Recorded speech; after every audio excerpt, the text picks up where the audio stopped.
Oui. Donne tout le rouleau.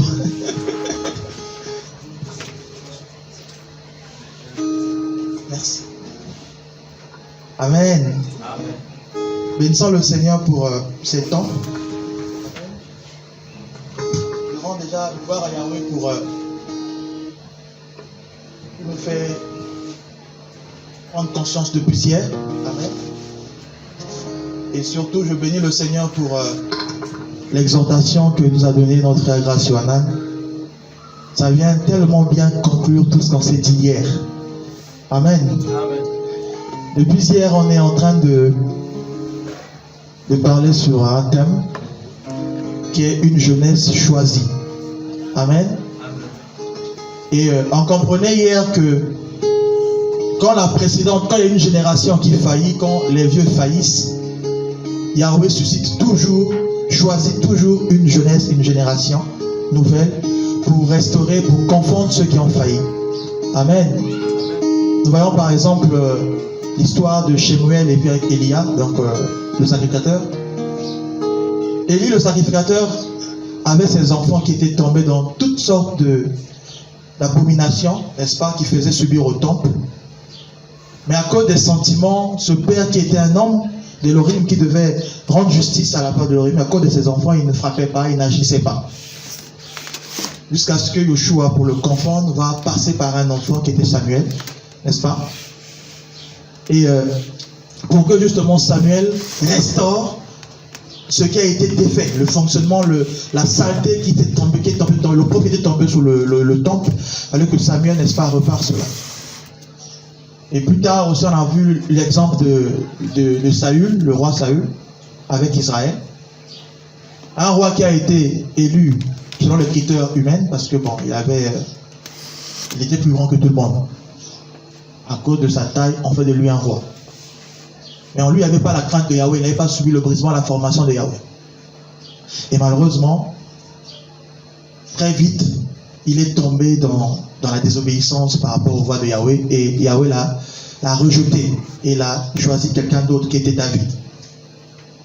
Et Yahweh par David, n'est-ce pas, a fait son œuvre. Donc au fur des âges, au fur du temps, on voit que chaque fois qu'une génération faillissait, Yahweh suscitait une nouvelle génération. Et dans cette génération aussi, il fallait que Yahweh choisisse une génération. Amen. Et on s'est dit, mais pourquoi est-ce que Dieu choisit une jeunesse? Amen. On a compris que cela déjà était dans le plan de Yahweh. Depuis le Névi, donc le prophète Yoël, là-bas, Yahweh avait dit qu'au dernier jour, je reprendrai de mon esprit sous toute chair. Vos fils et vos filles prophétiseront, vos jeunes auront des visions, etc. Et on a compris que cette prophétie s'accomplit en deux volets. Le premier accomplissement, ça s'est fait dans Acte 2, quand le Saint-Esprit est tombé sur l'Église. Amen. Mais aussi, par le biais des mêmes apôtres qui ont reçu l'accomplissement, ils disent encore que dans les derniers jours, dans les fins des derniers jours, Amen, Yahweh va encore répondre de son esprit. Et alors, pourquoi est-ce que dans la fin des derniers jours, Yahweh va choisir une jeunesse? On a vu qu'il fallait le prendre dans deux sens. Au côté des nations. Pourquoi? Parce que par rapport à quand on juge les nations, on sait que au dernier jour, donc dans la fin des derniers jours, il va avoir au niveau des nations une dépravation. Amen. Paul le dit dans 2 Timothée chapitre 4. Il va faire une liste, il va dire, voilà, dans les derniers jours, les hommes deviendront ceci, cela, orgueilleux, envie de leur personne, aimants, amoureux d'eux-mêmes, meurtriers, sans amour naturel aucune, voilà, rebelles à leurs parents, beaucoup de choses. Et quand on voit l'humanité, quand on voit le monde, on se rend compte que toutes ces choses, c'est ce qui se passe. Autour de nous, on voit combien l'homme est devenu envie de sa personne, l'homme est devenu amoureux de lui-même. L'homme décide aujourd'hui, s'il n'aime pas son visage, il décide de modifier. L'homme est devenu amoureux de lui-même. L'homme décide de changer la couleur de sa peau, s'il veut. Et l'homme tombe dans toute forme d'aberration contre le Seigneur. Amen. Donc, au côté d'humain, on a vu cette dépravation qui incite à ce que Yahweh choisisse une jeunesse. Amen. Mais l'Église aussi, du côté ecclésiastique, dans le cadre de l'Église aussi, il y a des choses qui font à ce que Yahweh choisisse une jeunesse. Amen. Et on voit dans 1 Timothée, le chapitre 4, Combien Paul va dire que dans les derniers temps, l'Esprit dit expressement. L'Esprit dit expressement que dans les derniers temps, il va se lever une foule de faux docteurs, n'est-ce pas, qui vont enseigner plein de récits. Et en lisant les Écritures, on se rend compte que tout ce qui nous arrive aujourd'hui, tout ce que l'on voit à la télé, sur Internet, voilà, au milieu de nous, ce ne sont que des signes qui attestent le fait que Yahweh va se choisir une jeunesse. Amen. L'apostasie est un signe que Yahweh va se choisir une jeunesse. Le fait qu'il y ait tant de faux prophètes, des faux docteurs, c'est un signe que Yahweh va se choisir une jeunesse. Pourquoi? Parce que cette vague des faux prophètes, des faux docteurs, vise à dissuader les vrais. Amen. Ça vise à dissuader les vrais. Aujourd'hui, quand quelqu'un prétend être de Dieu, il parle. Nous, ça nous est arrivé plusieurs fois. Tu dis, bon, tu es chrétien, on te dit, ah, c'est vous les chrétiens là qui faites du mal aux gens, c'est vous qui détruisez les mariages des gens, qui détruisez les familles. Qui n'a jamais dit ça? Des fois, quand tu n'es pas conduit par l'amour, tu peux te taire. Parce que tu te dis, ah, ça c'est l'étiquette qu'on a collée aux chrétiens. N'est-ce pas? Et cette vague des faux prophètes, des faux serviteurs du Seigneur sont là pour nous freiner, nous les véritables, à extérioriser notre ministère ou nos grâces ou le talent qu'il a mis en nous. Amen. Et voilà pourquoi avec tout ça, Yahweh décide et choisit de susciter une jeunesse. Pourquoi une jeunesse? Parce que tout comme Israël, merci Seigneur pour ce merveilleux introduction qu'a fait Yohan. Tout comme Israël sur le désert, justement, les pères ont failli. Amen. Nos pères, quand je parle de nos pères, je parle de la génération qui nous a précédés, surtout en Afrique ici. Nos pères, la plupart des faux, aujourd'hui qu'on considère faux, que vous voyez servir le Seigneur, ça et là, pour la plupart, ils avaient l'appel du Seigneur. Pour la plupart.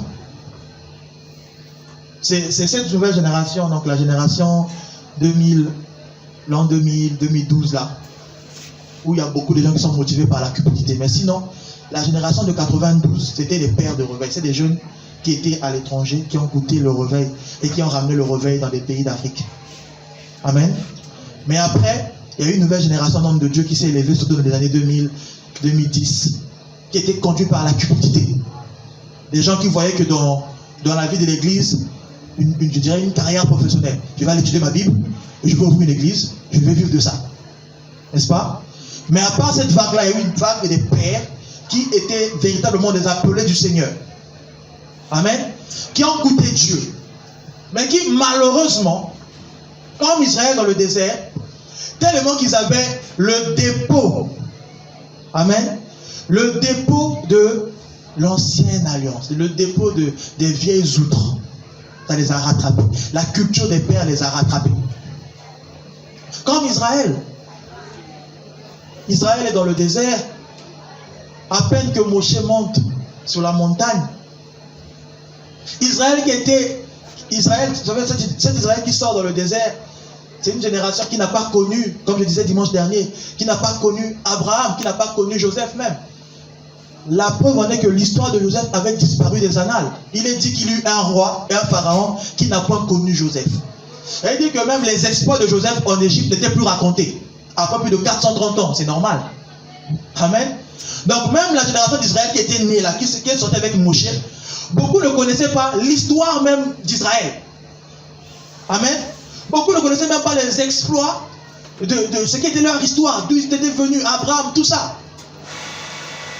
Mais pour eux, beaucoup sont nés avec la culture égyptienne. Alors pourquoi on dit même de Moshe qu'il a grandi selon toute la sagesse égyptienne. Donc, comme Israël, il se retrouve seul. Quand il était dans un pays idolâtre, là où il y avait des statues et tout ça, ils disent quoi à Aaron? Fais-nous un Dieu qu'on va voir. Pourquoi? Parce que ils sont grandis dans un milieu où ils voyaient des divinités. Ils avaient des statues d'Oris, d'Isis, tout ça là. Ils n'adoraient pas l'invisible. Amen. Et c'était que normal pour un peuple qui avait un tel dépôt de tomber dans cette bavure. Et justement, c'est le même danger auquel sont tombés nos pères. Et en étant sortis des vases comme le protestantisme, le catholicisme romain et autres, ne s'étant pas vidés complètement de cela, ils se sont retrouvés à reconstruire ces mêmes erreurs. Ils disaient, voyons comment Vous allez voir de plus en plus des pasteurs des églises de réveil être habillés en soutane, comme les catholiques. Avoir des cols cléricales, tout ça, comme les catholiques. En fait, ils sont seulement en train de repartir, n'est-ce pas, comme Israël, en train de repartir dans les rites de l'Égypte. Et avec tout ça, il fallait que Yahweh suscite, Yahweh se choisisse une génération. Amen. Pourquoi une génération? Parce que il est aussi temps, parce qu'il y a aussi un calendrier.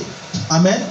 Parce que selon le calendrier de Yahweh, quand on voit le monde, quand on voit comment évoluent les choses, on se rend compte qu'on s'approche de plus belle du retour du Mashiach. Les prophéties portant le retour du Mashiach sont en train de s'accomplir. Et Yahweh, selon ses desseins, ses projets aussi, veut sauver les nations. Et pour ça, il doit choisir une jeunesse par laquelle il va travailler. Amen. Voilà pourquoi ce réveil ne dépend pas de nous. Amen.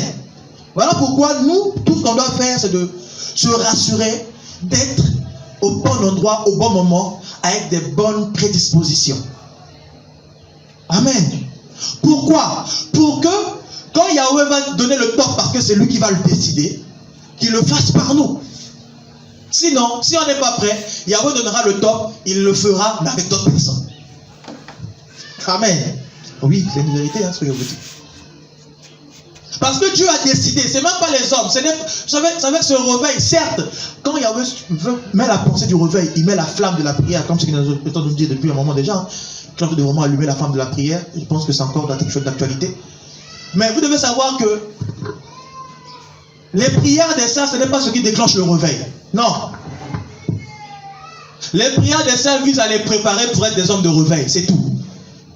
Celui qui déclenche le réveil, c'est Yahweh dans sa décision. Point barre. Amen. Oui.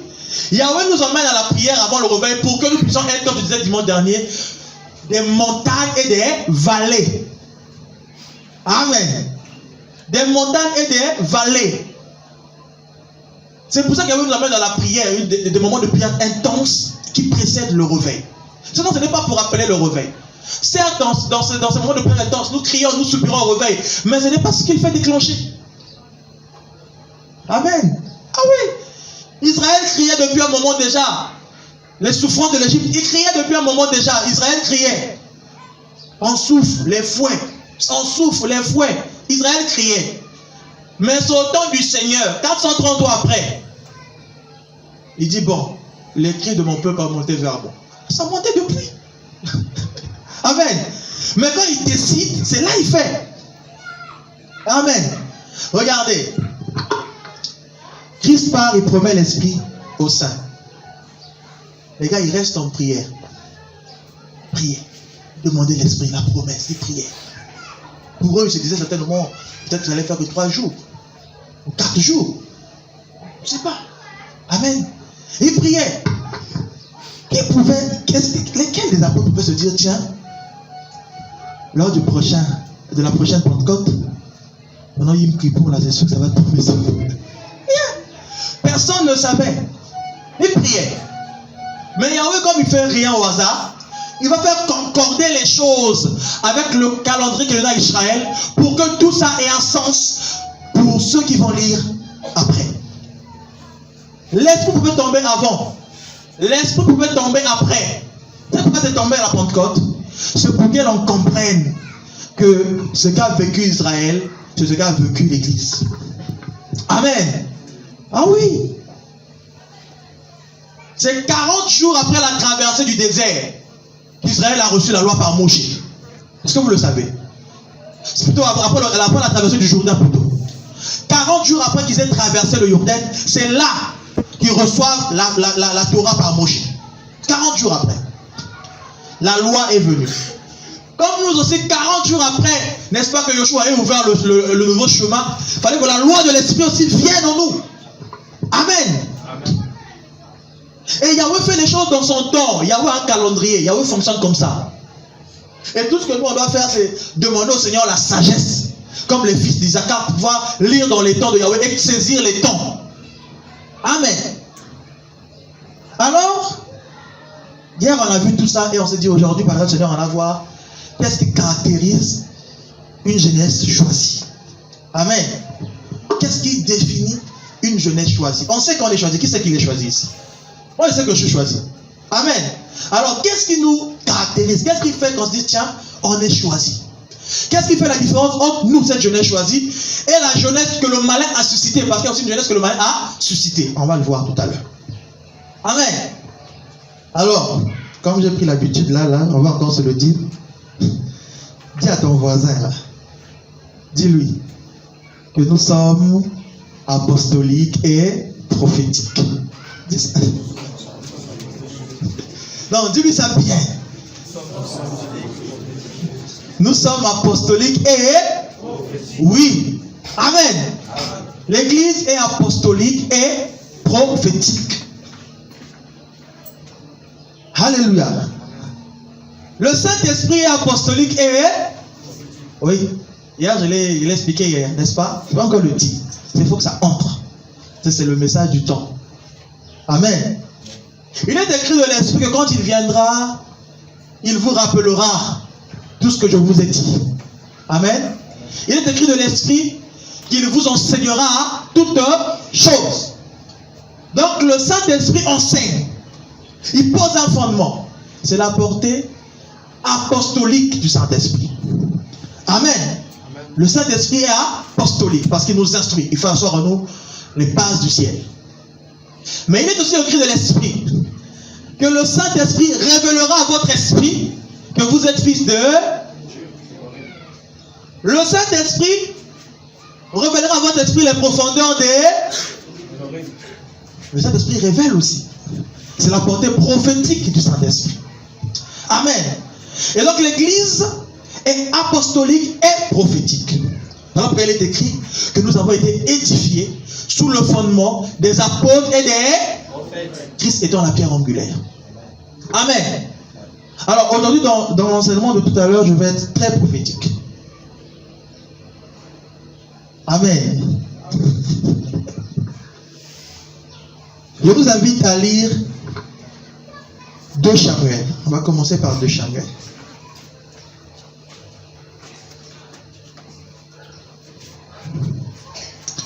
2 Samuel, le chapitre 18.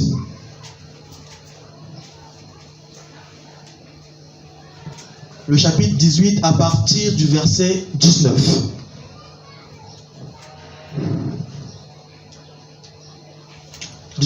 Jusqu'à la fin, donc jusqu'à 32. Amen. Quelqu'un y est? Je vais faire la lecture. Et Ahimaaz, fils de Zadok, dit: laisse-moi courir et apporter au roi la bonne nouvelle que Yahweh lui a fait justice de la main de ses ennemis. Yoab lui répondit: tu ne seras pas porteur de bonnes nouvelles aujourd'hui. Tu porteras les nouvelles un autre jour. Mais ne les porte pas aujourd'hui puisque le fils du roi est mort. Et Yoab dit à un Éthiopien: va et annonce au roi ce que tu as vu. L'Éthiopien se prosterna devant Yoab, puis il se mit à courir. Ahimaaz, fils de Zadok, dit encore à Yoab: quoi qu'il arrive, laisse-moi courir après l'Éthiopien. Yoab lui dit: pourquoi veux-tu courir, mon fils, puisque tu n'as pas de bonnes nouvelles à porter? Quoi qu'il arrive, je veux courir, reprit Ahimaaz. Et Yoab lui dit: cours, Ahimaaz. Ahimaaz courut par le chemin de la plaine, et il devança l'Éthiopien. David était assis entre les 2 portes. La sentinelle alla sur le toit de la porte vers la muraille, et elle leva les yeux, et elle regarda, et voici un homme qui courait tout seul. Alors la sentinelle cria et avertit le roi, et le roi dit: s'il est seul, c'est qu'il y a des nouvelles dans sa bouche. Et cet homme marchait et se rapprochait. Puis la sentinelle vit un homme qui courait et cria au portier: voici un homme courant seul. Et le roi dit: celui-ci est aussi un porteur de nouvelles. La sentinelle dit: la manière de courir du premier me paraît celle d'Ahimaaz, fils de Zadok. Et le roi dit: c'est un homme bon. Il vient quand il y a des bonnes nouvelles. Alors Ahimaaz cria et dit au roi: Shalom. Et il se prosterna devant le roi, la face contre terre, et dit: béni soit Yahweh ton Elohim, qui a livré les hommes qui levaient leurs mains contre le roi, mon Seigneur. Le roi dit: y a-t-il paix pour le jeune homme Absalom? Achimath lui répondit, j'ai vu s'élever un grand tumulte au moment où Joab enleva le serviteur du roi et moi ton serviteur, mais je ne sais pas exactement ce que c'était. Et le roi lui dit, mets-toi là de côté. Et Achimath se tint de côté. Et il arriva à l'Éthiopien et l'Éthiopien dit, que le roi mon seigneur reçoive une bonne nouvelle, car Yahweh t'a aujourd'hui fait justice de la main de ceux qui s'étaient levés contre toi. Voilà. Le roi dit à l'Éthiopien, y a-t-il paix dans le jeune homme Absalom? Et l'Éthiopien lui répondit, que les ennemis du roi mon seigneur et tous ceux qui s'élèvent contre toi pour te faire du mal soient comme ce jeune homme. Amen. Amen. Amen. Alors, à première lecture, on peut se dire, mais tiens, frère Kofi, qu'est-ce que c'est ce passage à voir avec une jeunesse choisie? Amen. Amen. Amen. Mais il y a dans ce passage quelque chose qui caractérise une jeunesse choisie. Amen. Nous avons cette scène où David, un roi élu par le Seigneur, établi par le Seigneur, va subir, n'est-ce pas, la révolte de son fils. Et son fils va commencer à le persécuter, son fils Absalom, n'est-ce pas? Jusqu'à mettre l'opprobre dans sa famille, souillir la saleté dans la famille de David. Et il va arriver qu'après la bataille et tout, Absalom va mourir. Il va être en fait enseveli vivant dans un rocher. Et il fallait que David soit informé. Amen. Il fallait que David soit informé. Alors il y a un certain Achimath, fils de Tzadok, qui était connu du roi, n'est-ce pas? Le roi dit que c'est un bon homme, c'est un homme bon, il apporte des bonnes nouvelles. Il était connu. Première chose. Je vous disais que le malin suscite une jeunesse. Amen. Et on a deux jeunesses dans ce passage. Amen. La première jeunesse, c'est la jeunesse d'Achimath. Amen. Les Achimath, c'est qui dans cette actuelle génération? C'est toutes ces personnes, toute cette jeunesse qui ont une renommée, qui sont connues. Amen. Voilà qu'on leur présente Achimath, fils de Tzadok. Amen. Frère, quand on te présente fils de qui? On n'est que fils d'Elohim. Amen. Et ça nous suffit largement. Amen. Mais il y a des personnes dans cette génération qui font profession de servir Dieu, qui sont jeunes d'ailleurs comme nous, qui se présentent selon le nom de leur père. Amen. Te dira, je suis le pasteur Kofi, fils de l'évêque Intel. Amen. Comme Achimath, fils de Tzadok. Amen. Il y a une génération, n'est-ce pas, d'hommes et des femmes d'ailleurs, qui ont une renommée d'être des bons hommes, des hommes bons, ont une renommée d'être des porteurs de bonnes nouvelles, selon les hommes. Amen. Quand on les voit, c'est un homme bon, c'est un homme d'onction, c'est un homme de parole, c'est un homme de puissance. Parce que est attaché à lui le nom de son père. Parce que est attaché à lui la renommée d'une église, par exemple. Amen. Et qui peut venir vous dire, bon voilà, je suis le pasteur Kofi de l'église L'Arche de l'Alliance. Vous voyez ça? Ceux qui connaissent l'église Arche de l'Alliance disent, une grande église, c'est un homme de Dieu. Ouais. Amen. Il y a les noms qui est attaché qui fait que pour les hommes, ils se disent, c'est un homme bon. C'est un homme de Dieu. C'est une jeunesse choisie. Amen. Alors, cette jeunesse est caractérisée par quoi? Par l'ambition. Cette jeunesse qui n'est pas choisie par Elohim, mais qui est choisie par les hommes d'ailleurs, est caractérisée par l'ambition personnelle. Regardez comment Achimath insiste. Je vais quand même y aller. Je vais y aller. L'homme lui dit ne va pas. Je veux y aller. Je veux faire. Amen. Et cette génération court à la ruine. Pourquoi? Parce qu'ils veulent faire les choses par eux-mêmes. Comme je suis habitué à annoncer les nouvelles, comme je suis assez rapide, comme je connais les Écritures, comme je suis assez, je me sens à l'aise avec la parole, avec la Bible, je vais me lancer. Achimat. Tu n'es pas une jeunesse choisie. Amen. L'ambition d'Achimat, c'est ça qui caractérise une jeunesse qui n'est pas choisie par Elohim.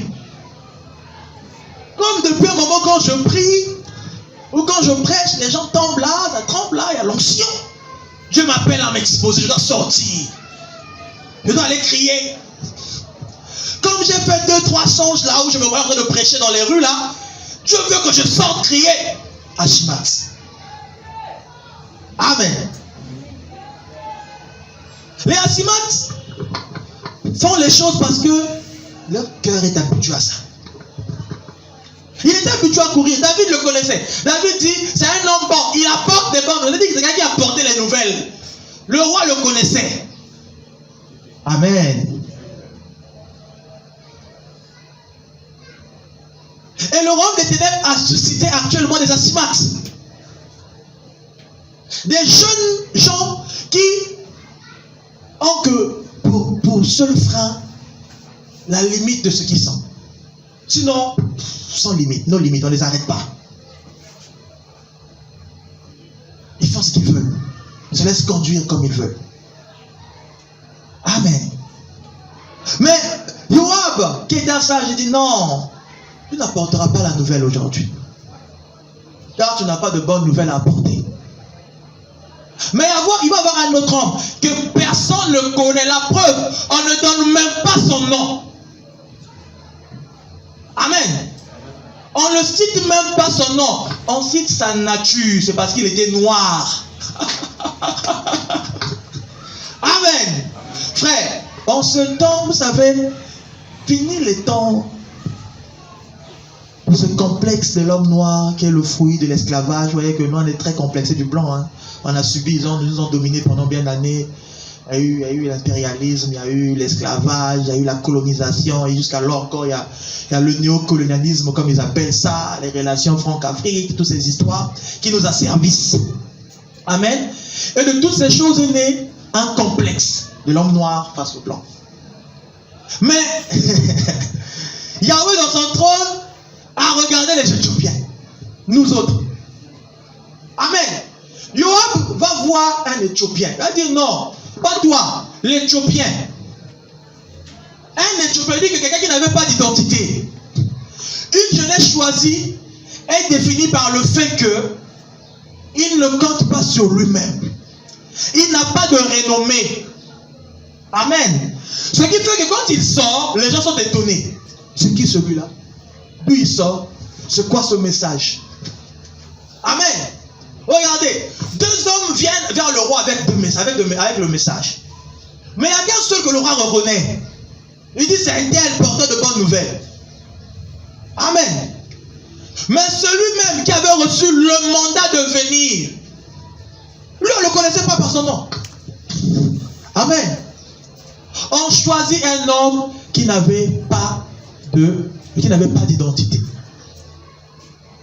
Un homme qu'on va qualifier d'Éthiopien, simplement.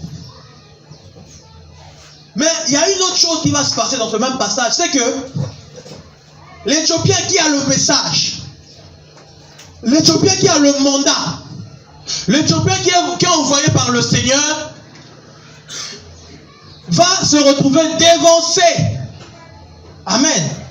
Par celui qui n'est pas envoyé par le Seigneur. Celui qui n'est pas envoyé par le Seigneur va prendre des raccourcis. Pendant que l'Éthiopien va se laisser former par le Seigneur, va se laisser briser, va prendre le chemin qu'il faut pour atteindre le but. Celui qui est conduit par ses ambitions, par les hommes, va prendre des raccourcis. Amen. Frère, la jeunesse choisie est formée par le Seigneur dans le désert. Comme a dit Yonan, dans le désert, comme nous dit la parole. Pourquoi dans le désert? Parce que le désert, ça prend du temps. Amen. Vous savez, quand vous regardez la carte actuelle, la distance Égypte-Israël, c'est 2 semaines de marche. Amen. C'est 2 semaines de marche. Aujourd'hui, là, vous êtes en Égypte, vous voulez partir en Israël, à pied, vous faites 2 semaines. C'est 2 semaines de marche. Israël a fait combien d'années? 40 ans. 40 ans pour un trajet de 2 semaines. Ça veut dire que Yahweh leur faisait traîner dans le désert, leur faisait tourner. Mais pourquoi? Pour les former, pour les rendre prêts à vivre ce pays où coule le lait et le miel. Amen. De la même façon que la jeunesse que Yahweh a choisie, Yahweh prend son temps avec elle pour l'équiper, pour la vider d'elle-même, pour la vider du mauvais caractère, de l'héritage des pères, des souillures, tout ça. Amen. Tandis que la jeunesse choisit des hommes, cette jeunesse qui nous a défoncés, qui est le fruit des hommes, a pris des raccourcis. 3-4 ans de formation théologique, on a son diplôme de pasteur, on a la tête d'une église. 3 ans dans tel pays, là-bas en Inde, je ne sais pas où, tu es initié dans la cabale, tu es dans toute forme de magie bizarre. Tu viens là, tu prends la Bible, au ministère des anges. C'est ce qui se passe aujourd'hui. Ils nous dévancent. Amen. Parce qu'ils ont une renommée. Ils dévancent la jeunesse du Seigneur. Ils ont l'ambition. Or, ceux dont Yahweh a envoyé, ils marchent selon le temps de Yahweh. Ils ne sont pas pressés. Vous savez pourquoi ils ne sont pas pressés? Parce qu'ils ont le message. Ce qui différencie ces deux générations, c'est le message. C'est la première leçon qu'il faut tirer. D'abord, la première chose, c'est que la jeunesse choisie n'a pas de renommée. Amen. Il n'est pas recommandé par les hommes ou par une quelconque dénomination, mais c'est Yahweh qui le recommande. Amen.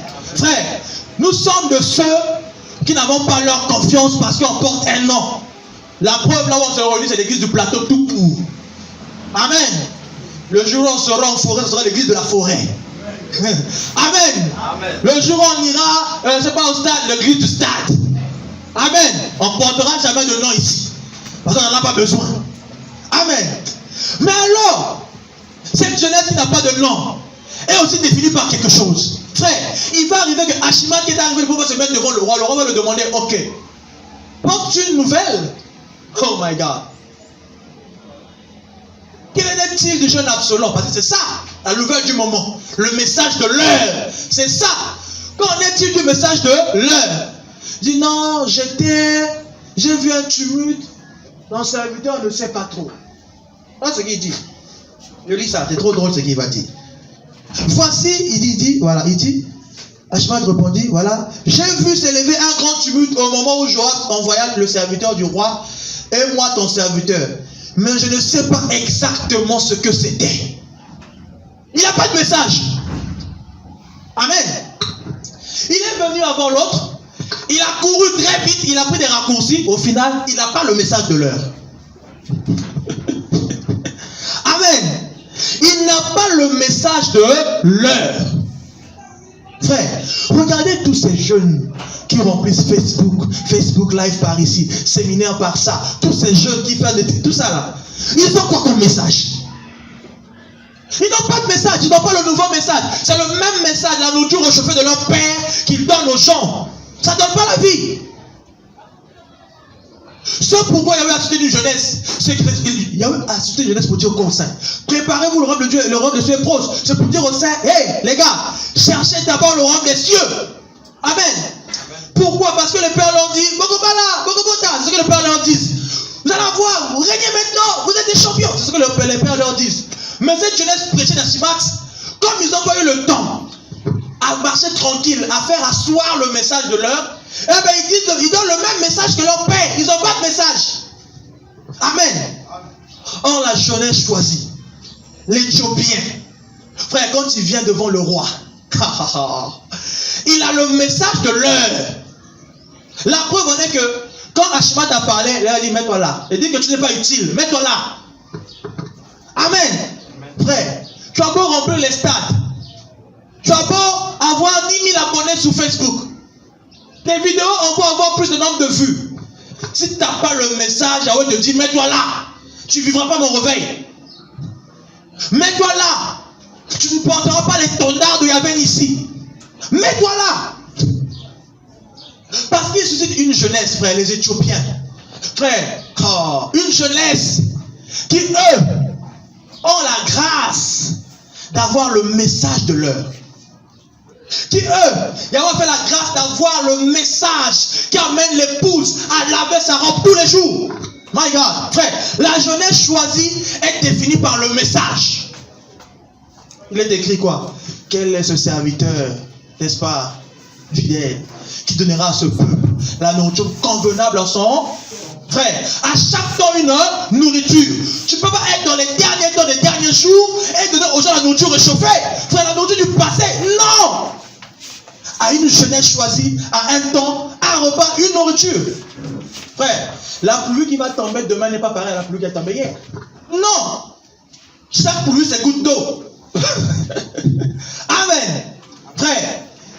Donc, le message caractérise la génération. Amen. Oui. Le message caractérise la génération. Faites des recherches sur l'histoire de l'église. Vous allez vous rendre compte qu'à chaque âge de l'église correspondait un message. À chaque âge. Amen. À chaque moment, quand Yahweh voulait faire son œuvre, quand Yahweh commençait à restaurer l'église véritable, frère, à Luther, il lui a dit le juste vivant par la foi. Yahweh commençait à restaurer la foi. Frère, le plus en plus, jusqu'à ce qu'il restaure les dons spirituels, le Pentecôte, John Wesley, la Susan Street. Et ainsi de suite, frère. Il est temps qu'il restaure la saine doctrine. Il est temps que, oh my God, la portée apostolique et prophétique de l'église soit palpable aux yeux de tous. Frère, il est temps que, oh, Yahweh, cette prophétie de Joël, il dit que vos fils et vos filles prophétiseront. Il est temps que le témoignage de Christ, frère, soit raconté. Pas les blabla, les témoignages de Christ. Frère, témoigner de Christ, c'est pas dire à quelqu'un qu'on bat là. Faux. Amen. Ceux qui témoignent de Christ sont persécutés. Amen.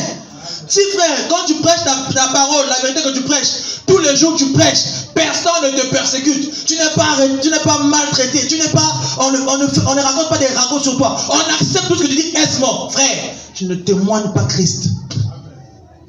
Parce que celui qui dit la vérité est toujours mal vu. Est-ce que vous le savez? Or, le témoignage de Christ est l'esprit de la prophétie, frère. Un véritable prophète du Mashiach ne peut pas être aimé. Non. Amen.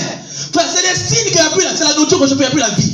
Parce que quand c'est le message de l'heure, quand tu sais que tu es un païen et que tu écoutes une prédication d'un vrai serviteur de l'Orime, tu n'as que deux choix.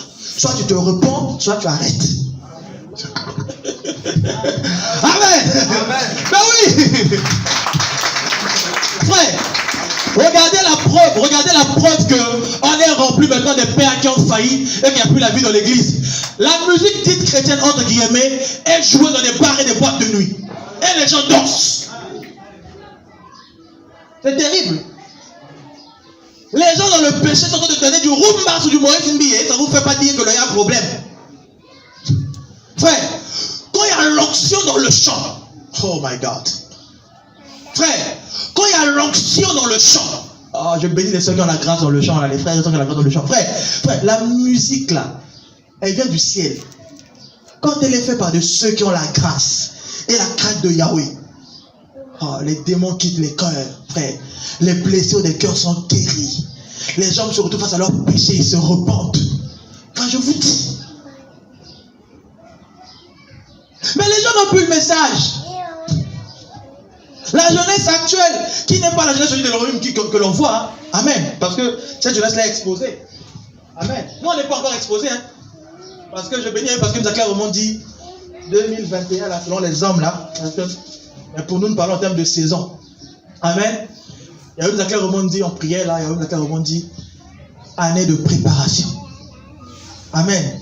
Yahweh nous prépare pour nous exposer. Voilà pourquoi il est en train d'activer en nous la vie de prière. Mais beaucoup sont en train de restaurer la vie de prière en nous. Alléluia. Frère. Et Yahweh, qui connaît son peuple, dit à son peuple, toi cache-toi d'abord. Regarde comment sont les Achimates là. Regarde-les s'exposer. Ils n'ont pas de message. Tu écoutes des jeunes te dire, oui, Yahweh veut le réveil. Parce que je vous dis la vérité, quand Yahweh a donné ce cri de réveil dans le ciel, tous les jeunes qui aimaient Dieu, tous les jeunes qui ont écouté ce cri. Là, vous allez voir qu'il y a beaucoup de jeunes qui se lèvent pour servir Dieu. Mais beaucoup le font mal. N'est-ce pas? Et malheureusement, les Achimates, quand Dieu parlait en besoin, quand on est exposé, non, les voix se rendent compte qu'il n'y a pas de message. Parce qu'ils disent réveil, mais le message ne change pas. N'est-ce pas? On ne peut pas avoir réveil avec un ancien message. Le message que vous amenez au sommeil, ce n'est pas le même message que vous allez utiliser pendant que vous êtes réveillé. Désolé. Amen. C'est l'évangile actuel qui a mené les gens au sommeil. L'évangile de, voilà, de la terre, là, l'évangile de la terre. Ogobala, Ogobota, voilà, Zomapamboli, voilà, Yesu, on va voyager. Cet évangile terrestre a mené les gens au sommeil spirituel. Donc, il faut une évangile nouvelle, restaurée, qui va ramener les saints au ciel. Regardez, la jeunesse choisie, c'est comme un messager. Le messager est défini par quoi? Le message. Yahweh choisit Irméa, Jérémie. Il lui dit, n'est-ce pas? Je mettrai dans ta bouche les paroles. Voici, regarde ce qu'il dit, voici, je t'envoie pour, oh my God, il envoie pour quelque chose de précis, je t'envoie pour briser, détruire, arracher, n'est-ce pas? Et après, il lui dit quoi? Pour planter, bâtir et construire. Voilà le message, frère. La génération choisie va fonctionner comme Irméa. Ils vont briser les précédents fondements, là, les fondements des pères, là, comme Guidon, Gédéon, qui est au milieu de la nuit, a renversé les traditions, n'est-ce pas, les statuts de ses pères. Il est écrit au milieu de la nuit. Vous savez pourquoi au milieu de la nuit, frère? Nous sommes dans la nuit. Amen. C'est à la nuit qu'on renverse les statuts des pères. Comme Gédéon, c'est dans la nuit, au milieu de la nuit, qu'on renverse les autels des pères. Comme dans ce temps qui est au milieu de la nuit, là, nous sommes au milieu de la nuit. C'est là qu'il faut commencer par renverser les autels des pères, renverser les fausses doctrines, renverser les faux enseignements pour bâtir, frère, l'autel de Yahweh. On ne peut pas être une génération choisie sans briser, sans renverser les précédents autels. Voilà pourquoi on ne peut pas prêcher cet évangile sans dénoncer. Parce qu'en dénonçant, on brise les autels. Oui. En exposant ces œuvres mortes, nous renversons les autels. Même si les gens n'aiment pas entendre ça, il faut qu'on leur dise ça. Amen. Parce que c'est en exposant ça, en dénonçant ça, que nous brisons, que nous faisons comprendre aux chrétiens que être chrétien, ce n'est pas juste avoir une Bible, ce n'est pas quand tu es sous la douche, tu sors, alléluia, Hosanna, ce n'est pas prier à minuit fort pour déranger les voisins, ce n'est pas ça être chrétien. Non. Non. Être chrétien, c'est être fils d'Elohim. Et il est écrit que les fils d'Elohim marchent en pleine lumière. Un chrétien, il marche dans la lumière, dans la droiture, dans la sanctification, dans la crainte d'Elohim. Amen. Ah oui. Il faut que les gens écoutent ces choses. Pour qu'ils sachent que ce n'est pas normal pour un jeune chrétien d'aller à l'église, d'aller faire son mannequinat. Ce n'est pas normal. Pour qu'ils sachent que le rap chrétien, c'est un péché, ça n'existe pas, c'est une abomination. Alors vous dire, oh non frère, le rythme compte peu, c'est le message qui compte. Hein? Quel message? Vous imaginez Yoshua assis dans sa gloire et puis Gabriel est là, ouais, Yoshua, vous imaginez ça?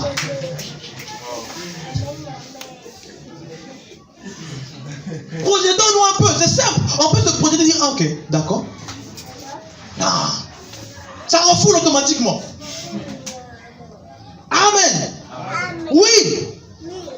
Faut dire aux chrétiens que ce n'est pas à nous les chrétiens de faire des piscines parties. Les gens sont païens.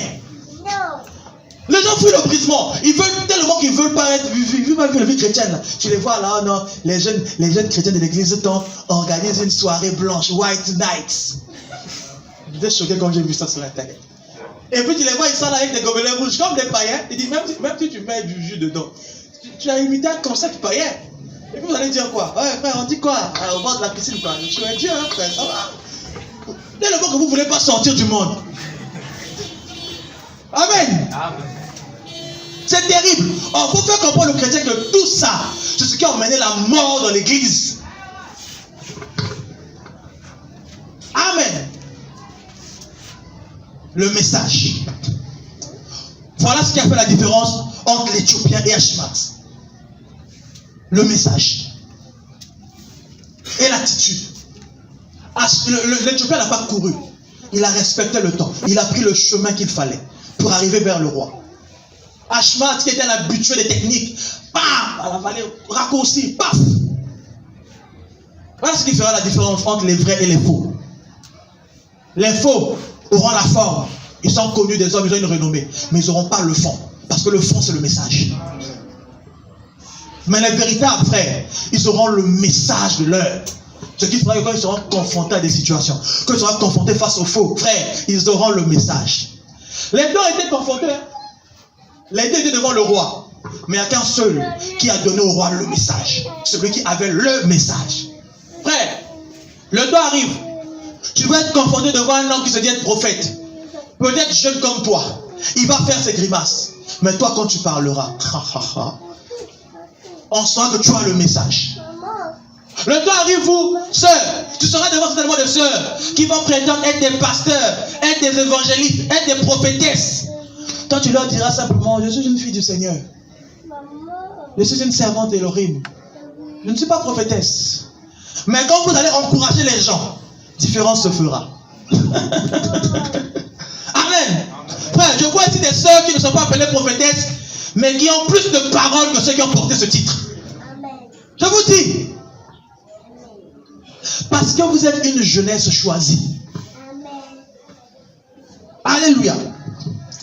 Alors, on a compris que la jeunesse choisie est caractérisée par la formation et par le message. Amen. Je nous invite à aller maintenant dans le livre de Rois. 2 Rois.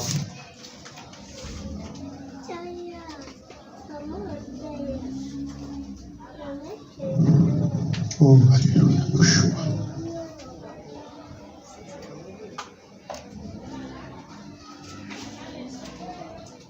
On est au chapitre 2, à partir du verset 15.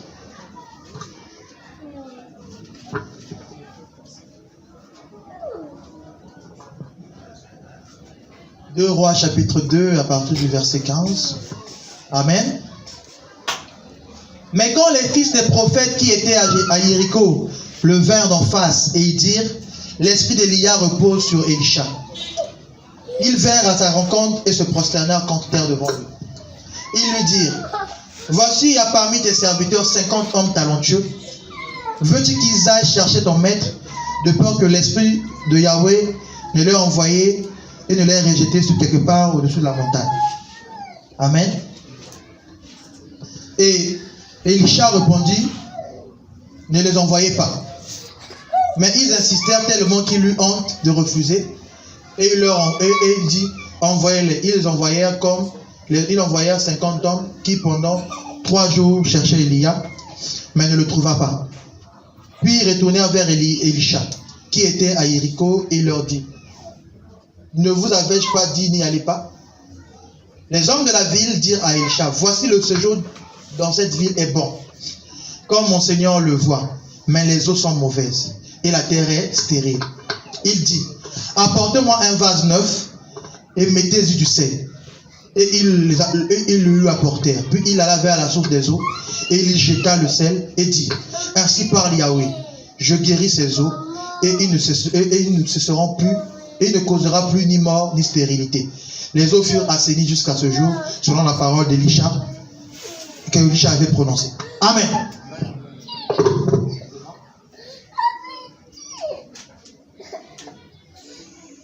Amen. Alors, là, nous allons voir d'autres points qui définissent une jeunesse choisie. On a compris d'abord qu'il y a le fait que la jeunesse choisie est préparée, formée par le Seigneur, par l'attitude de l'Éthiopien, n'est-ce pas? Qui ne dépend pas, n'est-ce pas, des renommées. Et ensuite, il faut aussi que la jeunesse choisie est définie par le message. Amen. D'avoir un message. Alors, là, nous sommes dans une scène extraordinaire, c'est que Élia, Élie, le prophète, Tishbite, vient d'être enlevé. Devant les yeux de son serviteur, Élisha, donc Élisée. Et il y avait d'autres témoins qui étaient un peu plus loin, de l'autre côté du Jourdain, qui voyaient, qui ont suivi cet acte-là, les fils de Jéricho, le prophète de Jéricho. Ils ont vu ça. Et quand il revenait de là, comme son père lui avait laissé le manteau, en revenant de là, il frappe l'eau, le Jourdain par le manteau se déchire. Et il se rend compte que, waouh, l'esprit d'Élie est sur lui encore même. Amen. Mais bon, l'homme, quoi qu'étant fils de prophète, était incrédule quand même à leur niveau. Incrédule, pourquoi? Parce que vous savez, c'est des fils de prophètes authentiques. Ils savaient tous que Élie allait être enlevé ce jour-là. Est-ce que vous le savez? Il le dit à Elisha, aujourd'hui, Yahweh va élever ton maître sur ta tête. Tous ils avaient vu ça, c'est des véritables prophètes. Mais ils étaient limités dans leur vision. Ils disaient que bon, il a pris pour aller le jeter quelque part. Voilà, vous voulez forcément envoyer des hommes chercher. Mais Elisha, qui était dans une autre dimension, savait que son père ne revenait plus. Il est parti. Alors, après 3 jours de recherche, ils n'ont pas trouvé. Ils vont venir et ils vont poser un problème à Elisha. Ça va être le premier miracle même du ministère d'Elisha. Amen. Le séjour dans la ville est beau, comme mon Seigneur a pu le constater. Seulement les eaux, n'est-ce pas? Les eaux sont souillées. Les eaux sont souillées. Amen. Qu'est-ce que ça veut dire? Vous savez, on est dans une époque où c'est pratiquement similaire à ce qu'a vécu Elisha. Est-ce que vous savez que l'Église a reçu une double onction? Est-ce que vous le savez? Qui le sait? La sœur Alphonsia le sait. Amen. Oui. L'Église a reçu l'onction messianique, n'est-ce pas? Qui selon Lucas dit, l'Esprit du Seigneur est sur moi, il m'a oint pour annoncer la bonne nouvelle, proclamer une année de grâce, rendre libre les captifs, n'est-ce pas? Et recouvrer la vue aux aveugles, guérir les plaies des cœurs et proclamer une année de grâce. Mais l'Esprit a aussi reçu l'onction d'Élie. L'onction d'Élie qui est l'onction de la confrontation. Qui est l'onction, n'est-ce pas, de la bataille. L'onction de la démonstration de la puissance. Amen. Amen. Par l'onction messianique, nous voyons, n'est-ce pas, la portée apostolique de l'Église. Par l'onction d'Élie, c'est la portée prophétique de l'Église. Or, vous savez que les esprits se suivent dans le temps. Est-ce que vous le savez? Il y eut Élie. Lors du roi Akab, Élie fut suscité. Il y eut Jézabel qui dit, j'aurai ta tête. N'est-ce pas? Jézabel n'a pas pu avoir sa tête. Les années sont passées. L'onction d'Élie est revenue dans la personne de Johanna le Baptiste. Cette fois-ci encore, l'onction de Jézabel est revenue par Hérodias. Et là, elle a eu sa tête. Mais ce n'était pas fini. Frère, l'onction d'Élie est encore revenue dans l'église. Et on nous dit qu'à l'âge de l'Odyssée, il y a la Jézabel. Jézabel est dans l'église actuellement, vrai ou faux? Ouais. Comme Jézabel s'est levée, il faut obligatoirement qu'il y ait des Élis. La nouvelle génération, frère, ce sont ceux qui sont soutenus par Élie, les Élysées. Ils ont la double portion d'onction. Ils sont apostoliques et prophétiques, frère. Oh, vous n'avez pas compris. Je dis ceci. Le fait que les églises aujourd'hui sont sous le règne de Jézabel fait que Yahweh nous remplisse de la puissance et l'onction d'Élie. C'est une bonne nouvelle qu'il y ait des Jézabel, frère. Elle dit qu'on va bien démontrer la puissance d'Élohim. Yahweh, viens à nous le temps des confrontations.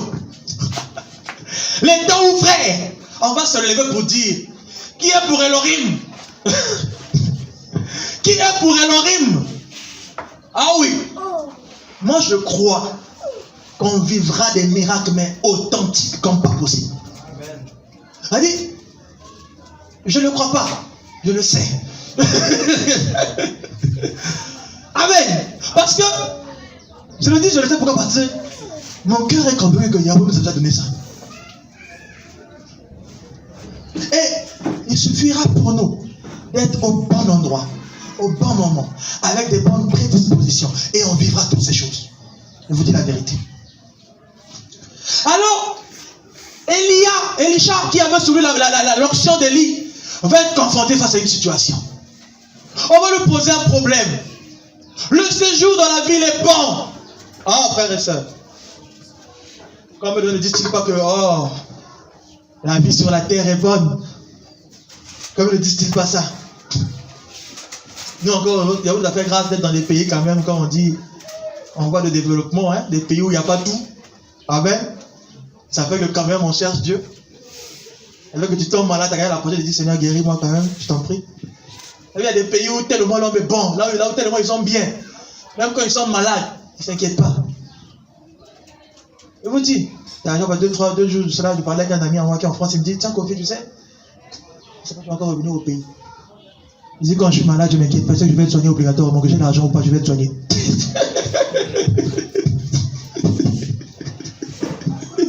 Vous voyez, il y a des pays où tellement la vie est bonne que les gens ne pensent même plus au ciel. N'est-ce pas? Le séjour dans la ville est bon. Beaucoup se disent en voyant la vie de l'église que l'église est prospère, l'église va bien, les bâtiments s'élèvent ça et là, l'évangile est prêché. On avait commencé, on était à peine 500 personnes, là on est plus de 10 000 âmes. Les gens vont te dire, aujourd'hui ma chaîne d'église se tope sur plus de 12 nations. J'ai implanté des églises un peu partout dans les nations. Plus de 12 nations, on a implanté. Aujourd'hui, les hommes qui font profession des amours du Seigneur sont dans Forbes. Ils sont classés par millions.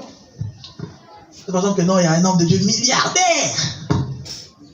Jet privé, hélicoptère, villa, maison. Plaise à Dieu. Le séjour dans la ville est bon. Mais les eaux sont mauvaises et la terre est stérile. Oui, l'église peut vous paraître prospère aujourd'hui. Mais comment sont les eaux de l'église? L'eau c'est la parole. Comment est la parole aujourd'hui dans l'église? La parole est mauvaise. Et la terre est stérile. La terre c'est l'image des saints. Les saints sont stériles. Les saints ne produisent plus les fruits. Aujourd'hui, il est difficile de reconnaître un chrétien s'il ne le dit pas. Amen. Parce qu'il n'y a plus de fruits. Aujourd'hui, il est difficile, n'est-ce pas, de juste approcher quelqu'un qui dit en présence d'un saint. Parce qu'il ne dégage plus la vie. La terre est stérile. La vie même de l'église n'est plus. La parole est souillée. La parole est mauvaise. Oui, vous êtes prospère. Mais en écoutant quoi?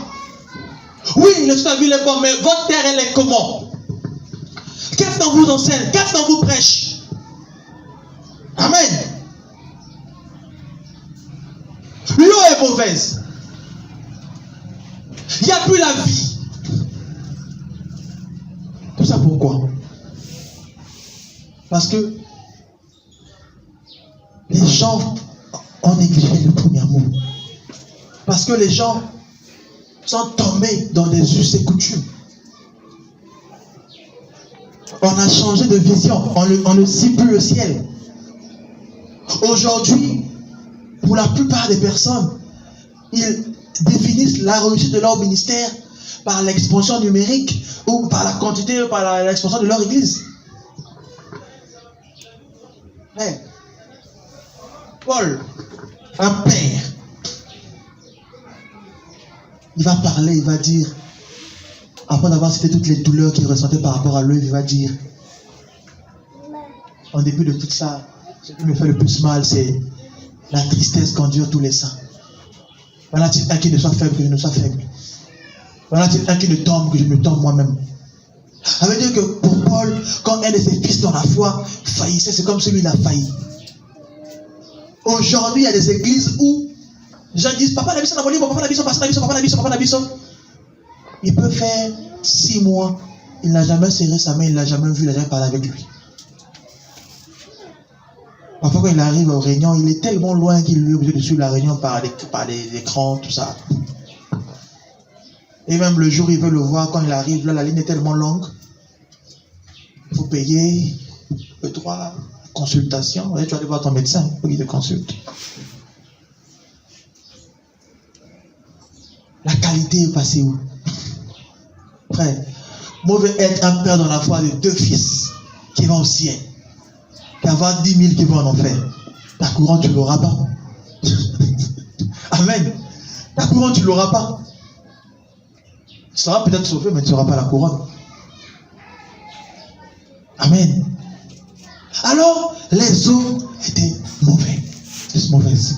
Comme maintenant, les eaux sont mauvaises. La sainte doctrine a disparu pour plusieurs. La sainte doctrine n'est plus. C'est devenu tellement rare que quand on parle des choses, on demande, oh, c'est écrit où? On nous demande ça, c'est écrit où? Mais c'est écrit dans la Bible. Oh, où ça? Tu dois le passage et dire, waouh, je n'ai jamais compris ça comme ça. Ben, c'est ma première nouvelle. Qui te va dire c'est la première nouvelle? C'est vrai, c'est avant-hier quand on dit ça, c'est la première nouvelle.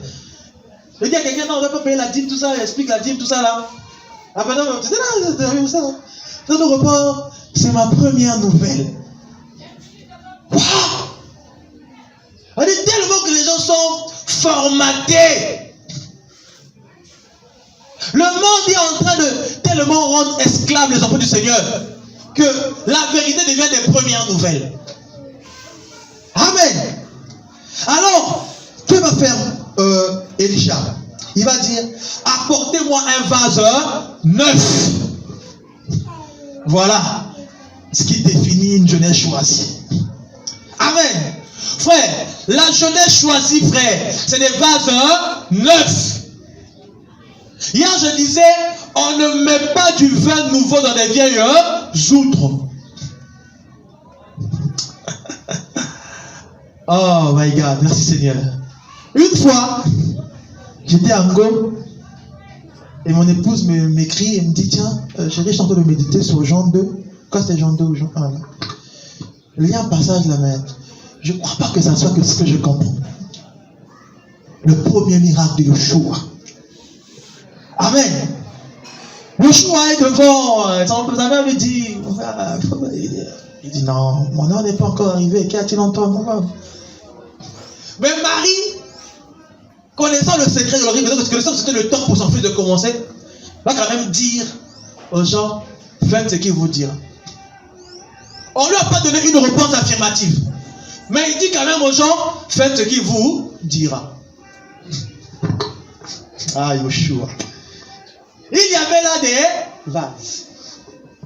Remplir 7 vases. Qu'on remplit d'eau. Ouais, 7 vases. 7 vases. Or, 7, c'est le chiffre de la perfection. Amen. On est rempli de quoi? D'eau.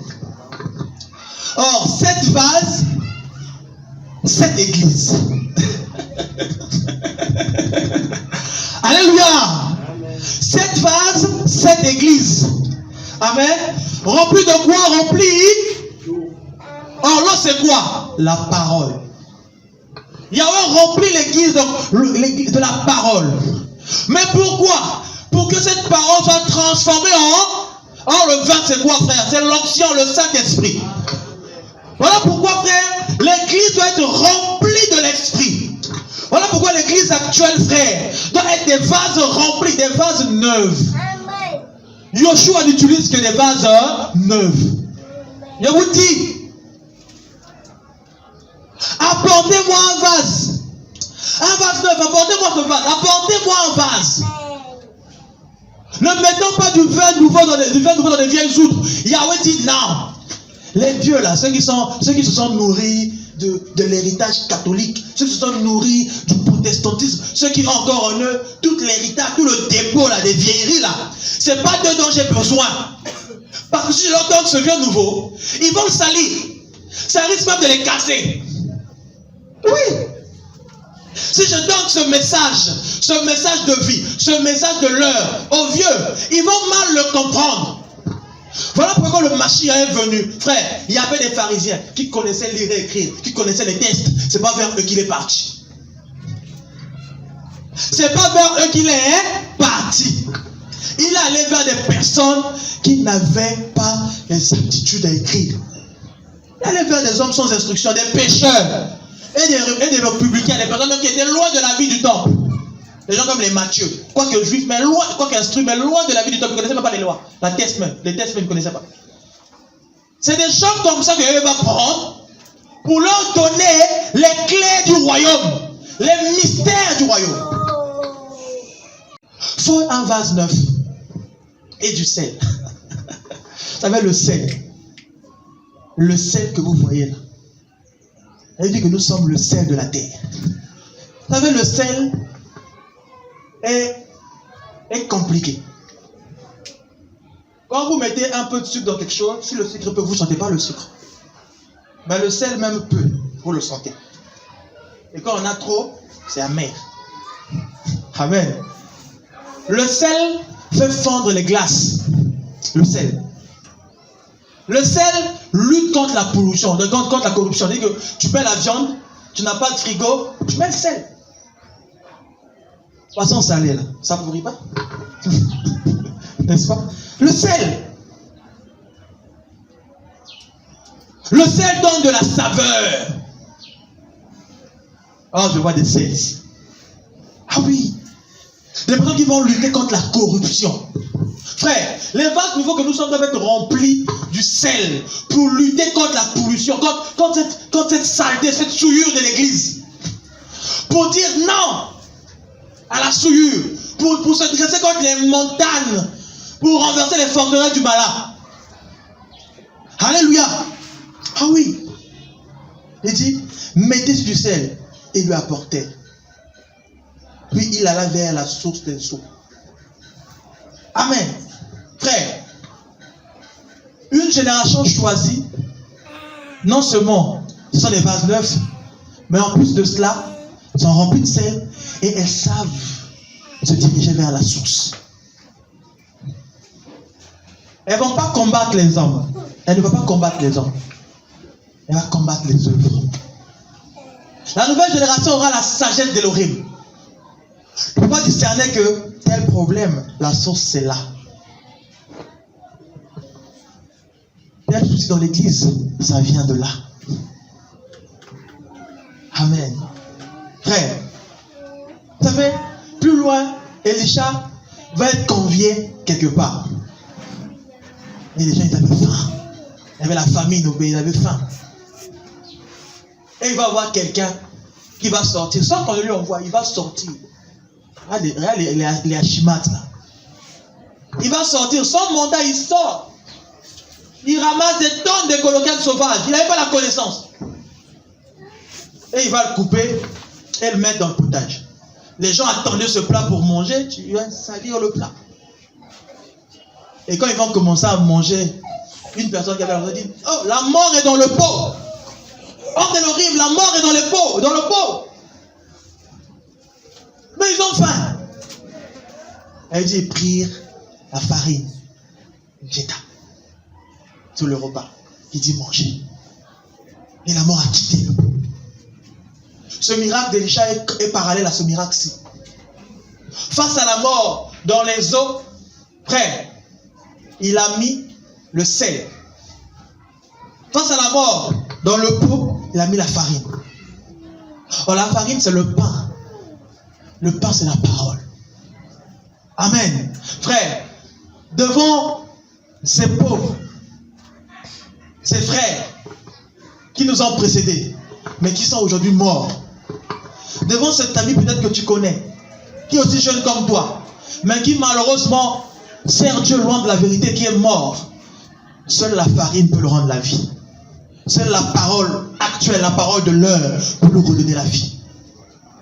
Voilà pourquoi la génération choisie n'arrête pas de crier ce message, de crier la parole, de crier la vie de l'Elohim. Il ne s'arrête pas de crier encore et encore. Jusqu'à ce que la vie entre dans les cœurs. Jusqu'à ce que la vie entre dans les cœurs. Alléluia. Alors, que faire? Amen. Kofi. On est cette jeunesse choisie. Oui, on est préparé par Olio. Oui, on a le message. Oui, on se purifie pour être des vases neufs. Maintenant, que faire? N'est-ce pas? Maintenant, que faire? Maintenant, là, que faire?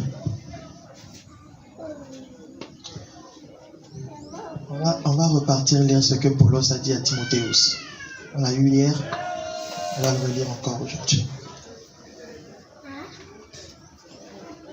On est dans 1 Timothée chapitre 4.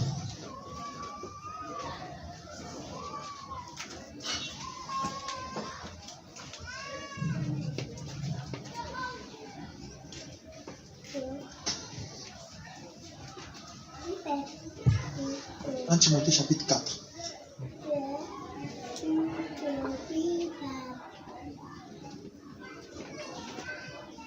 On va lire à partir du verset 11.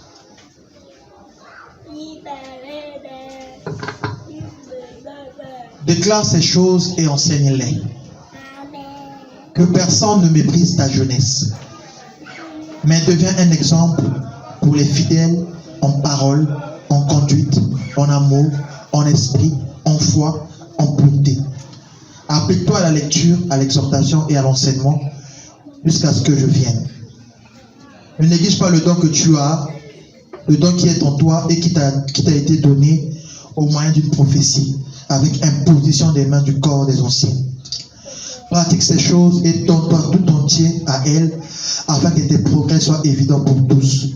Veille sur toi-même et sur la doctrine, persévère dans ces choses, car en faisant cela, tu te sauveras toi-même et ceux qui t'écoutent. Amen. Ce verset résume très bien ce que nous, on doit faire maintenant. Amen. En étant cette jeunesse choisie, en étant cette jeunesse qui sait au plus profond de lui-même, qui vit les derniers temps des derniers jours, et qui sait aussi que Yahweh a mis sur lui ses regards pour le choisir, pour l'appeler au service. Qui sait qu'il a un message que Yahweh lui a donné.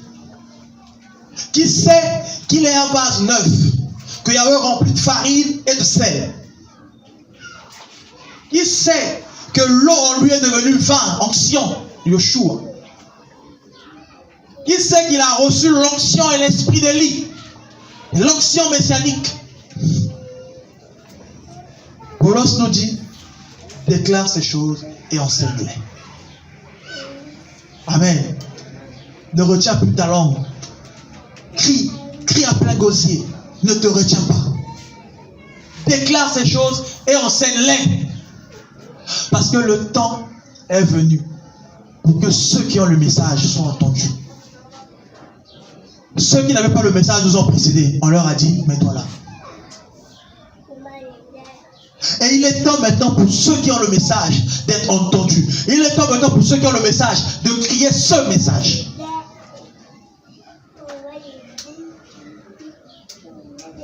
Que personne ne méprise ta jeunesse. Ne te considère pas petit. Yahweh a envoyé Yirmeya, c'était qu'un enfant.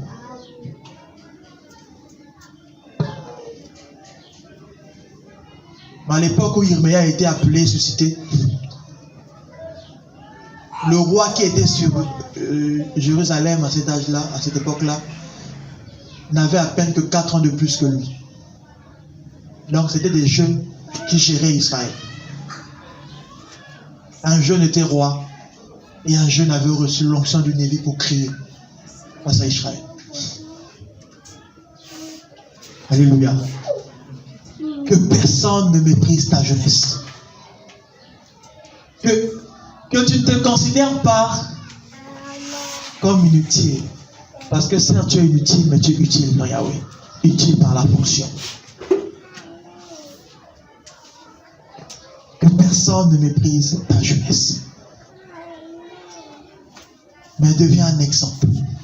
On veut dire à quelqu'un, Devenons des exemples. Amen. Devenons des modèles, des exemples en ce temps. Des exemples en parole, en conduite, en fidélité, en esprit, en foi. Des modèles en pureté. Devenons des modèles. Devenons des modèles dans le service. Devenons des modèles dans la discipline. Devenons des modèles dans la quête d'Elohim. Devenons des modèles dans la soif d'Elohim. Devenons des modèles. En ce temps, Yahweh cherche des modèles. Et je prie le ciel qui nous donne des modèles. On continue de dire, applique-toi à la lecture. Vous appliquez à la lecture. C'est le temps où on doit être de plus en plus à l'aise avec les Écritures. Ce n'est pas normal que les faux maîtrisent mieux la Bible que nous. Ce n'est pas normal. Je vous dis la vérité. Ce n'est pas normal que les faux soient plus à l'aise avec ça que nous. Regardez, un homme sans instruction, il le dit. Un homme sans instruction, Pierre, Pétros, il a cité le Névi Yoël. Il s'exerçait.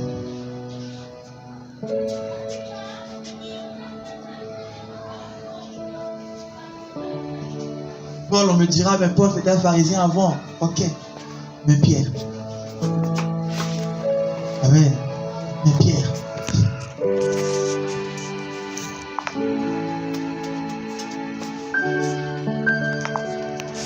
Yoshua lui-même. Exercer à la parole. Il faut s'appliquer à la lecture. Il faut s'appliquer à la lecture, à l'exhortation. Il commence par lui dire de s'appliquer à l'exhortation, puis à l'enseignement. Il y a une très grande différence. L'exhortation, c'est entrer dans le combat de quelqu'un par le biais de la parole. Et ça, exhorter. Enseigner, c'est bâtir. Enseigner, c'est transmettre un enseignement. Mais exhorter, c'est entrer dans le combat de quelqu'un par la parole. C'est-à-dire que c'est toujours avoir dans sa bouche la parole qu'il faut pour encourager, consoler, fortifier un frère, le booster dans sa marche, entrer dans son combat par le pied de la parole.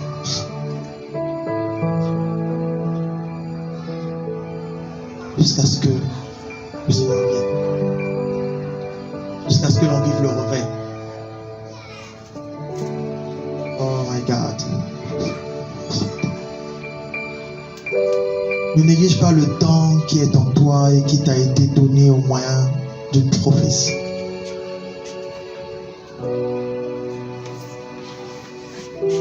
Ce matin,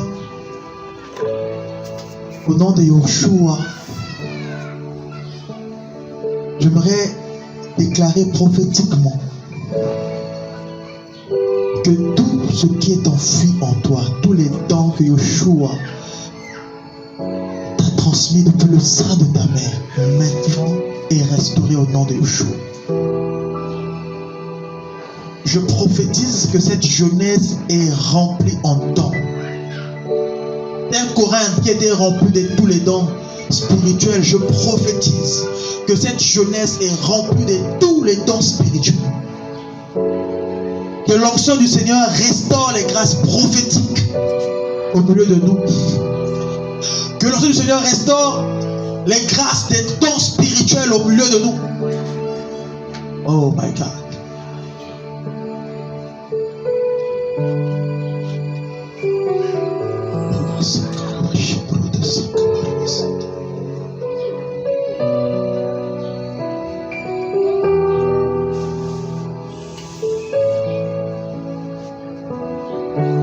Nous entrons dans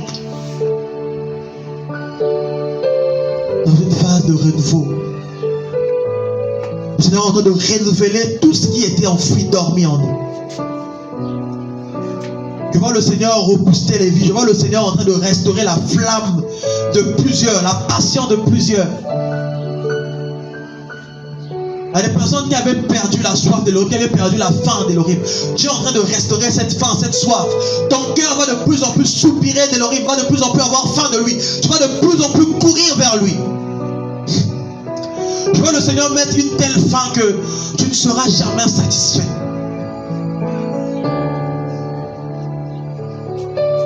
Tu auras encore et encore faim de lui. Encore et encore faim et soif de lui.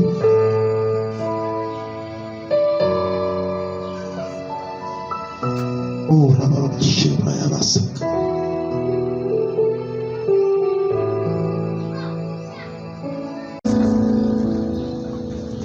un peu long, mais... D'accord. Premier verset jusqu'au verset 10. Est-ce que quelqu'un a pu méditer?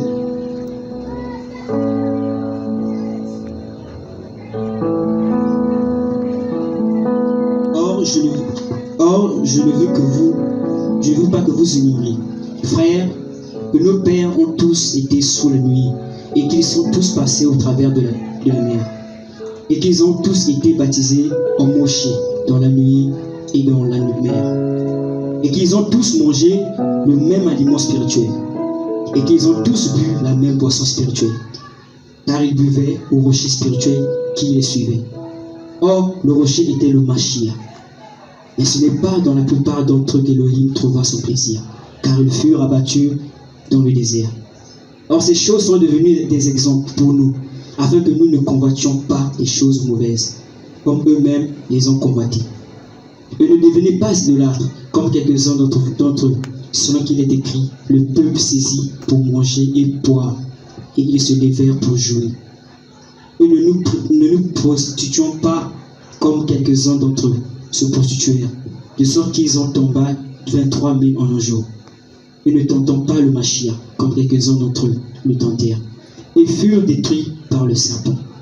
Et ne murmurez pas comme quelques-uns d'entre eux, ceux qui murmurèrent et pour périr dans le destructeur, par le destructeur. Or, toutes ces choses leur sont arrivées en exemple, et elles ont été écrites pour notre avertissement, nous qui sommes arrivés à la fin des âges.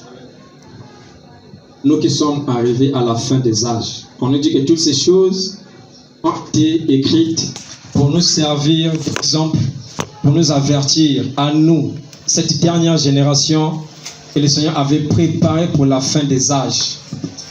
Hier, le frère a développé, voilà, ce que c'est que la fin des âges.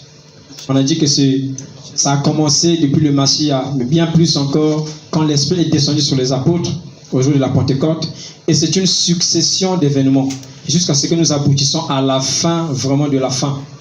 Parce que comme on a atteint les 90 minutes, mais il y a encore 3 minutes de prolongation, 3 minutes d'additionnel, c'est ça? Et dans les 3 minutes là, on a déjà épuisé 2 minutes 30 secondes. Dans les 30 secondes qui restent là, c'est dans cette période que nous sommes. Nous qui sommes de la fin. Donc nous sommes vraiment à la fin, mais vraiment de la fin. Et la parole dit de veiller parce que le maître est à la porte. Et vous savez, quand quelqu'un est à la porte, c'est qu'il a déjà parcouru le chemin. On est d'accord? On n'a pas dit que le Seigneur vient, c'est comme s'il est en route. Il dit, il est à la porte. Voici, je me tiens à la porte et je frappe. Donc le Seigneur a déjà traversé, mais il est prêt vraiment à rentrer dans le monde. Et quand il va se lever dans les airs, cette voie-là, il faudra qu'on puisse tous monter à sa rencontre.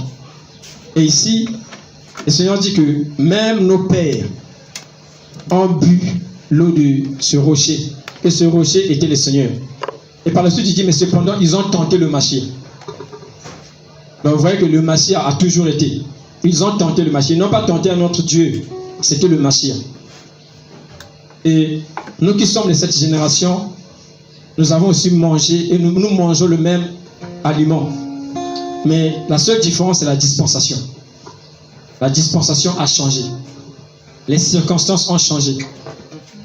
Et nous sommes dans cette circonstance où nous avons une conception spirituelle des choses. Et il s'attachait plus au physique. Raison pour laquelle, pour que la personne soit lapidée, il a fallu que la personne soit attrapée en flagrant de lit. Mais aujourd'hui, tu n'as pas besoin que quelqu'un t'attrape parce que l'esprit est là, l'esprit t'interpelle, l'esprit te parle. Donc la dispensation a changé. Et le Seigneur nous demande de ne pas nous prostituer. Nous prostituer avec les dieux étrangers. Ne pas nous prostituer, voilà, dans la cupidité, dans la convoitise. Toutes ces choses-là sont des divinités. Ce sont des esprits, des démons qui sont placés pour pervertir le peuple d'Élohim. Et ici, la parole dit que nous sommes à la fin des âges. nous la génération d'aujourd'hui, nous les jeunes d'aujourd'hui, nous les papas d'aujourd'hui. Ce que le Seigneur attend de nous, c'est de ne pas commettre la même désobéissance que nos pères ont eu à commettre dans le désert. Ils ont eux aussi été sauvés, parce que le fait pour eux de sortir de l'Égypte jusqu'à aller dans le désert, ça symbolise en fait, nous aujourd'hui, nous étions dans le monde, le Seigneur nous a pris dans le monde, il nous a emmenés dans le désert pour être travaillés, malaxés, pressés, travailler notre caractère, travailler notre ego, travailler notre vieil homme, nous dépouiller des traditions, des coutumes, de tout ce qu'on a hérité. Parce qu'il Yahweh veut déposer sa parole, son esprit, sa vie en nous. Et c'est ce que le Seigneur demande pour nous. Si nous avons accepté le Seigneur, arrêtons de tenter le Seigneur. Arrêtons de nous prostituer. Arrêtons de marcher dans la convoitise. On doit plutôt désirer les choses d'en haut, comme il est écrit dans Colossiens. Les choses qui nous emmènent à vivre ce véritable réveil. Ces choses qui nous emmènent à être des hommes spirituels, des hommes faits. Des hommes qui exercent un jugement par l'esprit. Car il est écrit quelque part que l'homme spirituel juge de tout. Et il est lui-même jugé par personne. Le but même de la parole, c'est de nous emmener à cette maturité. Pour que nous puissions avoir la pensée du Seigneur. Pour que nous puissions comprendre exactement qu'est-ce que le Seigneur veut pour cet âge. Et l'apôtre Paul dit ici que ces choses sont pour vous comme des avertissements. Vous qui êtes arrivés au temps de la fin. Amen. Donc c'est vraiment important pour nous de comprendre que ce n'est pas un jeu d'accepter le Seigneur. Ce n'est pas un jeu, ce n'est pas, bon voilà, je n'ai rien à faire un dimanche, je vais prier. C'est un engagement, c'est une vie. C'est une alliance qu'on tisse avec le Seigneur.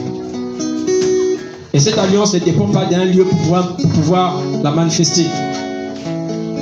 C'est une alliance qui est scellée dans le cœur partout. Nous marchons avec cette alliance. L'amour du Seigneur, la bonté du Seigneur.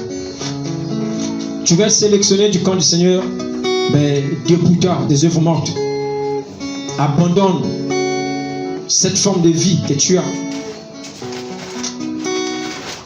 À quoi ton cœur pense?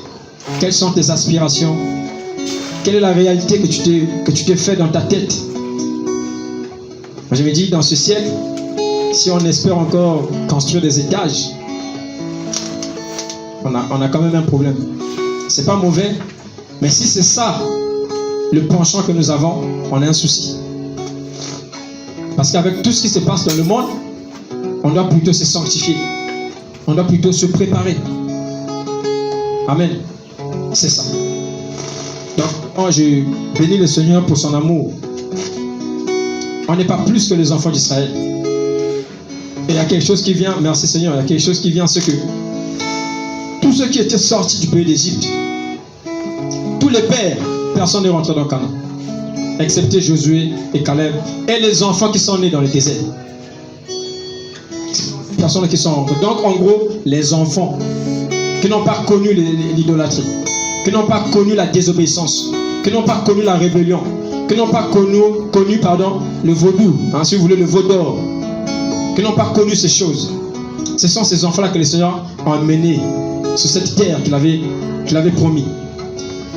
Et nous, vous allez vous rendre compte que le Seigneur est en train de prendre des enfants qui n'ont pas été formatés selon l'âge, voilà, de l'église actuelle, le catholicisme. Le Seigneur est en train de prendre, il est en train de nettoyer, il est en train de sélectionner. C'est le travail que le Seigneur est en train de faire. Et nous sommes dans le désert. C'est dans le désert que le Seigneur nous donne la forme. C'est dans le désert que le Seigneur taille. C'est dans le désert que le Seigneur équipe. C'est dans le désert que, voilà, le Seigneur aiguise nos oreilles, aiguise notre sensibilité. C'est dans le désert que le Seigneur aiguise notre discernement. C'est dans le désert qu'on devient des hommes faits, des hommes bâtis. C'est dans le désert. Et nous sommes dans le désert. Le Seigneur est en train de voir dans le désert qui est prompt à vivre le réveil. Qui est prompt à rentrer dans cette grande prophétie de Joël 2. Qui est prompt à vivre ces miracles dans notre père, hein, notre père Marcel Fevreau a vu. Et vous savez qu'un an après, un jour pour jour, là, il est parti. Il est décédé. Marcel Fevreau. Il a dit, dans le réveil qui vient, je vois non seulement des gens en train de dire Jésus, mais je vois des foules en train de scander Yeshua, Yeshua, Yeshua. Il a dit, je vois des foules immenses. Mais le Seigneur vous dit de vous préparer. Parce que si vous ne vous préparez pas, le Seigneur va vous disqualifier. Et il va prendre d'autres personnes qui, eux, feront des choses, des merveilles que le Seigneur avait cachées. C'était le dernier message qu'il a donné à l'église. Il est parti. Il est allé dans son lieu de repos. Il attend sa gloire. Il attend sa récompense, frère. Voilà des hommes qui ont achevé la course dans la foi, frère. Ils ont compris la pensée du Seigneur. Est-ce que tu es dans le désert en train d'être travaillé par le Seigneur? Est-ce que tu es dans l'intimité en train d'écouter ce que le Seigneur est en train de déposer dans ton cœur pour que tu sois en mesure de pouvoir partager cela aux autres? Le Seigneur a dit qu'il va susciter une génération de prophètes, frère. Une génération qui ont l'insigne dit l'Éternel. Ils n'auront pas l'apparence ni l'égard aux hommes. Le Seigneur va tellement endurcir leur front, frère. Ils vont se retrouver devant les ministres, devant les généraux, devant les capitaines, devant les commandants. Ils vont parler avec l'esprit de Machia, l'esprit d'Elohim. Ils n'auront pas égard aux enveloppes. Non, prends cette enveloppe et ne dis rien. Non, ce sont des gens qui vont dire que ton argent périsse avec toi. Ce sont des gens qui vont dire si tu ne te réponds pas, tu as 2 semaines, tu seras aveugle. Jusqu'à ce que tu comprennes que l'Elohim appelé. Alléluia. C'est cette génération que le Seigneur est en train de préparer, frère. Mais cette génération doit passer par les déserts. Doit être travaillée. Si tu as encore du caractère en toi, dépose ton cœur devant le trône de la grâce. Le Seigneur veut travailler ton cœur. Le Seigneur veut t'équiper. Le Seigneur veut donner une forme à chacun de nous. Non pas la forme que tu as voulu. Que non, moi quand je me lève, je veux que les gens tombent. Non, ça c'est le Seigneur. Ce n'est pas à toi de penser comme ça. Quand je me lève, il faudrait qu'il y ait une de la tête. Non, ça c'est toi qui penses. Quand tu vas te lever, le Seigneur dit ouvre seulement ta bouche. Je veux parler. Il a dit à Jérémie, ne dis pas que tu es un enfant. Moi-même je mettrai mes paroles dans ta bouche. Je mettrai mes paroles dans ta bouche. Je mettrai mes paroles dans ta bouche, frère. Nous sommes en train de rentrer dans un temps prophétique. Nous sommes en train de rentrer dans un temps prophétique, frère. Si tu ne comprends pas, tu peux rester. Si tu ne comprends pas, si tu ne saisis pas, tu peux rester. Alléluia. Est-ce qu'on peut prier? Est-ce qu'on peut prier pour dire, Seigneur, nous voulons être, voilà, élargis en tes mains. Donne-nous la forme, Seigneur. La forme avant que tu nous présentes devant les hommes. Comme les apôtres, ils étaient quelque part dans un coin en train de recevoir la forme d'Élohim. Dans la chambre haute, frère. Avant que le Seigneur les fasse sortir. Alléluia. Est-ce qu'on peut prier dans ce sens-là? Merci Seigneur pour ta grâce. Merci pour ton amour, Père. Merci pour ta faveur. Merci pour ta fidélité, Papa. Seigneur, nous voulons être là où tu nous veux, Seigneur. Parle encore à nos cœurs. Seigneur, taille encore nos cœurs, Père. Au nom de Yahushua. Alléluia. Merci, Seigneur. Koya basatara washikaru.